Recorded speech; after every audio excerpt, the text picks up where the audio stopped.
Robinson Crusoe का किस्सा बहुधा लोगों ने पढ़ा होगा, जिसे जिसके लेखक बालकृष्ण भट्ट, जन्म 23 जून 1844, निधन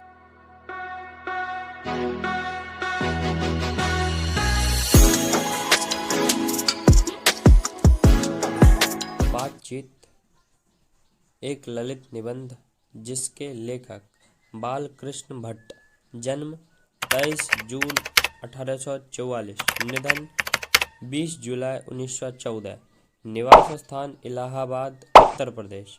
माता पार्वती देवी एवं पिता बेनी प्रसाद भट्ट।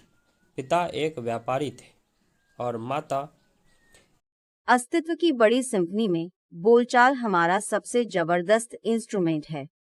यह वह राग है जो मानव संबंध के तारों को एक साथ बुनता है, वह लय जो समाजों के नृत्य को संचालित करती है और सद्भाव जो हमारे साझा अनुभवों को अर्थ प्रदान करती है। इस पर चिंतन करें। एक ऐसी दुनिया की कल्पना करो जहां बोलने की खुशी न होती। एक ऐसी दुनिया जहां मौन होता, जहां विचारों की अमीरता, भावनाओं की गहराई और मानव अनुभव की जटिलता कभी व्यक्त नहीं की जा सकती थी। यह कविता, बहस, हंसी और सांत्वना से रहित दुनिया होगी। यह एक ऐसी दुनिया होगी जहां हम साझा कहानियों, साझा विचारों और साझा समझ के माध्यम से बनाए गए गहरे बंधनों से वंचित रहेंगे। लेकिन धन्य हो कि हमारे पास बोलने की शक्ति है, और इसमें दो अलग अलग क्षेत्र हैं: सार्वजनिक भाषण और कैजुअल बातचीत। बोलचाल के अपने विशिष्ट विशेषताएं, चुनौतियां और इनाम होते हैं। सार्वजनिक स्पीच को ध्यान में रखें। यह शतरंज का एक हाई स्टेक गेम है, जहां हर शब्द दर्शकों को लुभाने के लक्ष्य से एक सोची समझी चाल है। यह एक कला, प्रदर्शन, कौशल है जो जनता को प्रेरित, राजी और भाव विभोर कर सकता है। यह वह जगह है जहां भाषण की शक्ति संग्रहित और बढ़ाई जाती है, व्याख्यान हॉल में गूंजती है, बोर्डरूम में गूंजाती है और एयरवेव्स के माध्यम से गूंजाती है, फिर आम बातचीत होती है। यहाँ बातचीत में भाषण एक प्रदर्शन से कम और अधिक एक विनिमय बन जाता है।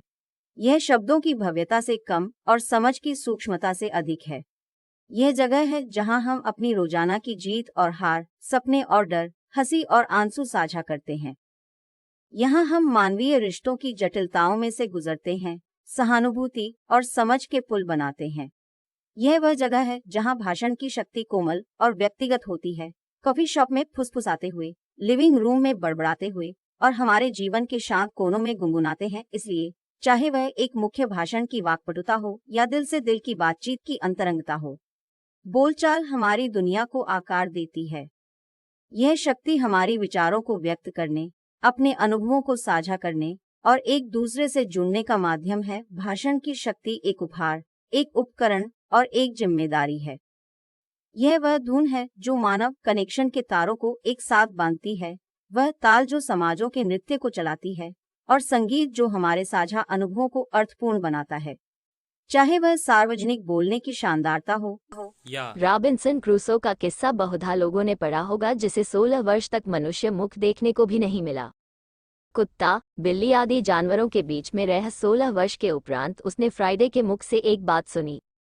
यद्यपि उसने अपनी जंगली बोली में कहा था, पर उस समय रॉबिन्सन को ऐसा आनंद हुआ मानो उसने नए सिरे से फिर से आदमी का चोला पाया।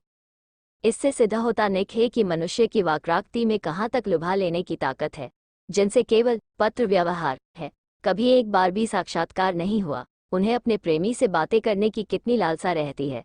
अपना आभ्यंतरिक भाव दूसरे पर प्रकट करना और उसका आशय आप ग्रहण कर लेना शब्दों के हो द्वारा हो सकता है। सच है, जब तक मनुष्य बोलता नहीं तब तक उसका गुण दोष प्रकट नहीं होता। बेन जॉनसन का ये कहना कि बोलने से ही मनुष्य के रूप का साक्षात्कार होता है, बहुत ही उचित जानता है। नेक्स्ट पार्ट बहुत जल्द आ रहा है। यदि आप इसे बहुत जल्द से जल्द चाहते हैं तो ज़्यादा से ज़्यादा कमेंट करें और शेयर करें। धन्यवाद।